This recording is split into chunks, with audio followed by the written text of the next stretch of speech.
O Jornal do Meio-Dia está de volta e, além da PEC dos aposentados, que deve entrar em votação após o dia 30 deste mês e já tem gerado por si muita polêmica, a disputa pela mesa diretora da Casa de Leis também tem movimentado os bastidores por lá.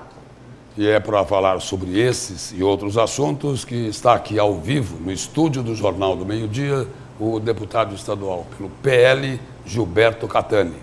Boa tarde, deputado, e seja bem-vindo aqui ao Jornal do Meio-Dia. Boa tarde, Lúcio, muito obrigado.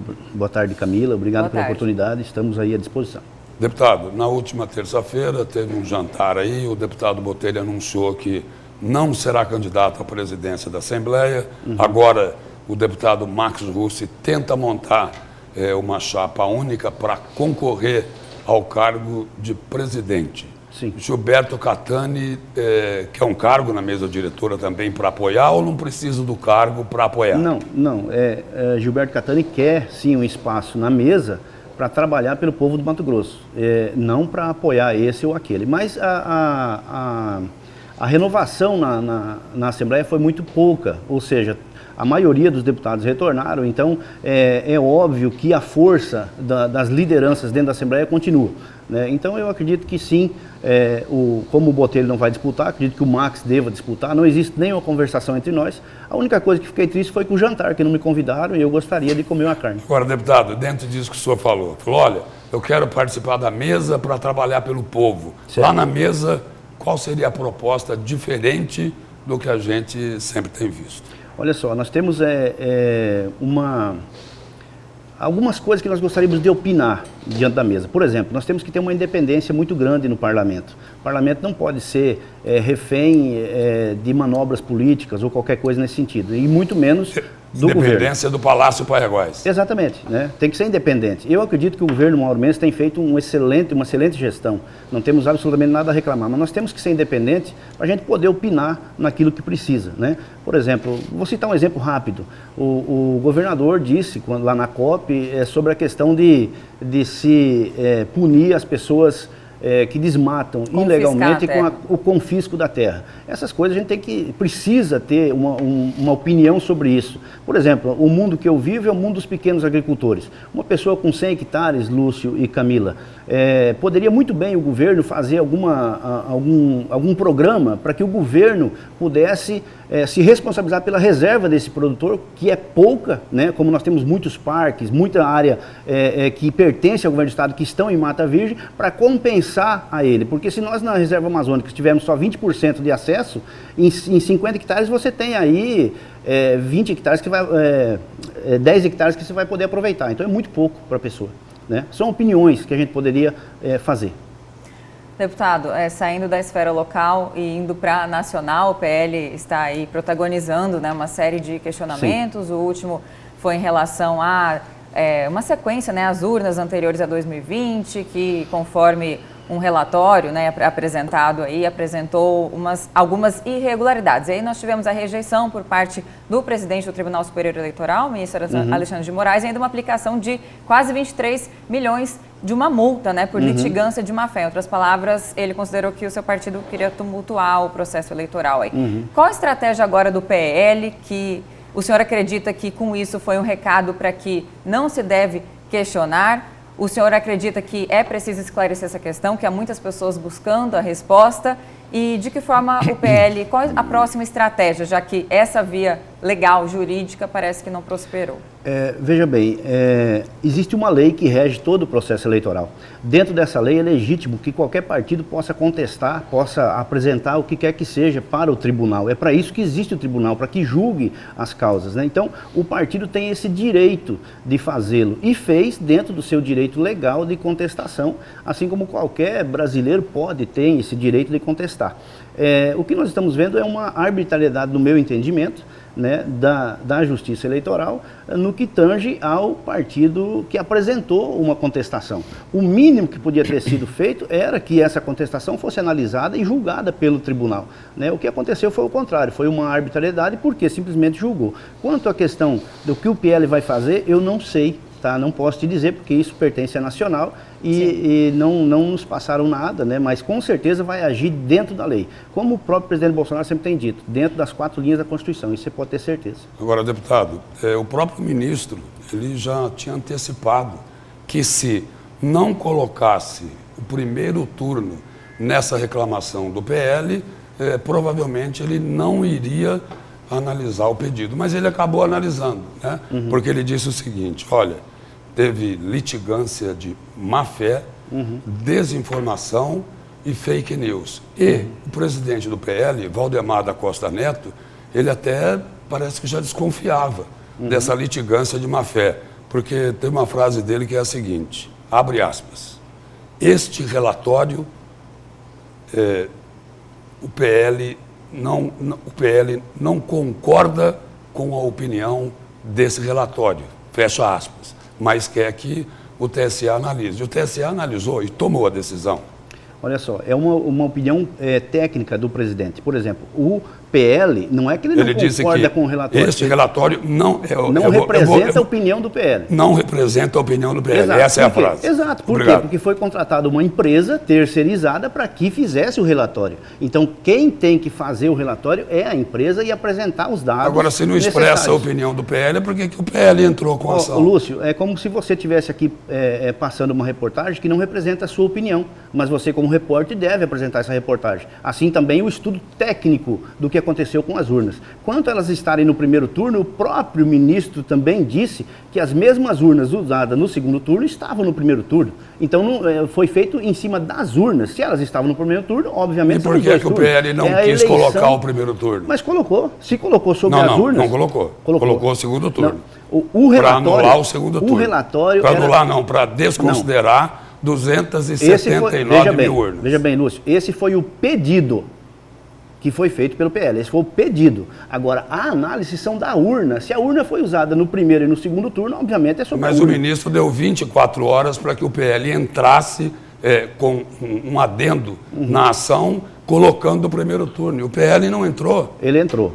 Ele entrou e colocou que as mesmas urnas do primeiro turno foram usadas também no segundo turno. E a análise foi sobre as urnas. Deputado, e se questionasse, porventura, este primeiro turno, como que ficam as eleições, inclusive, de parlamentares como o senhor, né? O senhor colocaria isso em xeque? Como que fica essa situação toda? Em primeiro lugar, para nós, patriotas, o que interessa para nós é um Brasil justo, limpo e transparente. E isso se faz com eleições justas, limpas e transparentes. A nossa eleição, o nosso cargo, ou o que quer que seja, para mim, pessoalmente, não importa em nada, desde que nós tenhamos eleições justas. A decisão seria cancelar tudo, seria fazer novas eleições, isso pertence exatamente ao Tribunal Superior Eleitoral e não a mim. Mas eu encararia qualquer situação que fosse feita para que nós pudéssemos ter eleições limpas. E isso é uma história antiga, Lúcio. Veja, começou lá atrás. Por que moveram céus e terras para quem não pudesse ter o direito ao voto impresso? Né? Se tivesse voto impresso, nada disso teria acontecido. Mas não se comprovou fraude nenhuma nas urnas, deputado? Olha só, como que você vai comprovar? Lúcio, veja bem, se uma urna não pode ser auditada e a todas aquelas de 2020 para baixo, 2020 para baixo, não podem ser auditadas, já é uma fraude. Não é verdadeiro isso. Isso não é verdadeiro. Não. É o que está no relatório. Elas são auditadas, elas têm um registro independente. Não, veja bem, o Exército pediu o código-fonte. Por que não foi dado o código-fonte para o Exército? Se você não tem nada a temer, entrega o código-fonte e aí sim seriam auditados. Mas não apresentaram. Que fraude que tem, deputado? Ué, como que eu vou fazer uma investigação sobre a sua cozinha se você não me dá a liberdade de entrar nela? Porque foi essa a decisão do ministro, que era uma Exatamente. ação, que era uma ação que primava pela desinformação, era mais uma fake news que atentava contra o Estado democrático de direito e que tinha como único objetivo instigar manifestações que são antidemocráticas. Inclusive aqui em Mato Grosso, jogaram bomba, não é? Você está ligando terroristas a um movimento legítimo. Veja bem, mas tudo isso que você falou, você escutou do ministro. Não, do ministro não. Eu sou jornalista. Então, você é jornalista. Então, da onde que você tirou, por exemplo, todas essas informações? Não. Você tirou do que vem acontecendo, porque o Superior Tribunal Eleitoral tem passado essa informação. Se ele passou essa informação, eu devo acreditar porque ele passou? Eu devo simplesmente baixar. Eu não posso contestar, eu não tenho o direito de falar, olha, eu não concordo com você, só porque ele é o Tribunal Superior Eleitoral. Mas quem pensa diferente tem que aceitar quando saem às ruas pregando intervenção militar para que o país desemboque numa ditadura que é o seguinte. Tivemos essa experiência lá atrás. De ditadura? Será que querem voltar ao passado para matar adversário, para torturar jornalista? Será que é isso, deputado? Primeiro, Lúcio, nós nunca tivemos uma ditadura. Nós tivemos um regime militar com 5 presidentes eleitos indiretamente pelo Congresso Nacional. É narrativa, né, deputado? Quando o Exército assumiu, foi a pedido do Congresso Nacional, inclusive com o voto de Ulisses Guimarães. O povo foi às ruas, como está indo hoje, justamente para pedir que isso fosse feito para que o comunismo não invadisse o nosso país. E foi isso que foi feito. Não temos uma ditadura porque não temos um ditador. Toda ditadura tem um ditador. Essa é a opinião do senhor, a minha é outra. Não, obviamente. Isso é claro. Deputado, só gostaria de fazer uma pergunta em relação a um projeto, isso interessa os pais que estão nos assistindo, sobre um projeto de lei do senhor que quer instituir uma segurança armada. História, sim, fake news. Não, fake news eu teve ditadura, deputado. Não teve, não é ditadura. Mas tá bom, tudo bem. Se fosse ditadura, o senhor fica com a sua opinião, eu fico com a minha. Se o senhor me disser quem é o ditador, me apontar o ditador do Brasil, aí sim eu concordo que nós tivemos uma ditadura. Sobre o projeto... Exatamente. Só para finalizar, deputado, sobre o seu projeto de lei que prevê a segurança armada nas escolas, de que forma isso vai ocorrer? De onde partiu essa necessidade? Nós tivemos um posicionamento do sindicato Sintep que seria inconstitucional. Como se dá essa questão? É um projeto muito simples, muito bom e muito claro.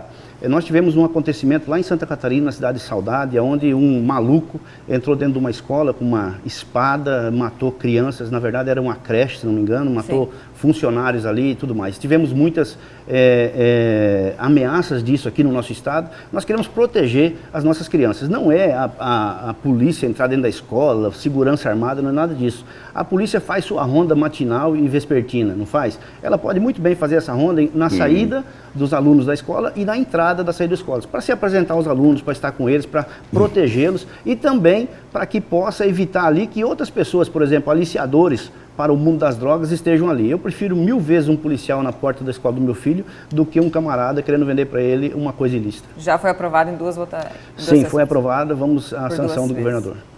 Deputado, obrigado pela presença, Lúcio, pelas informações. Obrigado. E aí o seguinte, ressaltar a importância da democracia. Exatamente. Onde o senhor colocou o seu ponto de vista, eu coloquei o meu. Exato. E antes de encerrar, só render o seguinte, felizmente, pela ação da Justiça Eleitoral, nós teremos, no Brasil, continuaremos tendo uma imprensa livre, a democracia vai continuar sendo preservada. Para mim, esse é o ponto mais positivo. Muito obrigado. Bom, Lúcio. Que bom, não me queira mal. Não tem por que querer mal. Eu fico muito feliz com suas palavras, até porque nós temos um jornalista que entrou são na cadeia e saiu de lá aleijado.